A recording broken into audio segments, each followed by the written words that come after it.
Hi, నేను మీ లక్ష్మిని. దోసకాయ టమోటో కర్రీ తయారు చేస్తున్నాను చూడండి.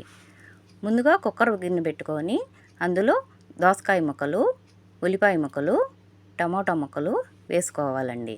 శనగబ్యాళ్ళు కొంచెం, పసుపు కొద్దిగా, సాల్ట్ తగినంత, కొద్దిగా వాటర్ వేసుకోవాలి, కొంచెం కొత్తిమీర వేసుకోవాలి, బాగా కలపాలి. స్టవ్ వెలిగించుకొని కుక్కర్ పెట్టుకోవాలి. పక్కన ప్యాన్ పెట్టుకొని అందులో కొద్దిగా వెల్లుల్లిపాయలు మ్యాష్ చేసుకొని వేసుకోవాలి. పోపు గింజలు వేసుకోవాలండి. ఇందులో కొద్దిగా అల్లం వెల్లుల్లి పేస్ట్ వేసి పక్కన కుక్కర్లో పెట్టుకున్న కూరని ఇందులో వేసుకోవాలండి. తగినంత కారం వేసుకోవాలి, కొద్దిగా సాల్టు, పప్పుల పొడి చల్లుకొని కొత్తిమీర వేసుకొని బాగా కలపాలి. కర్రీ రెడీ అయిపోయింది చూడండి.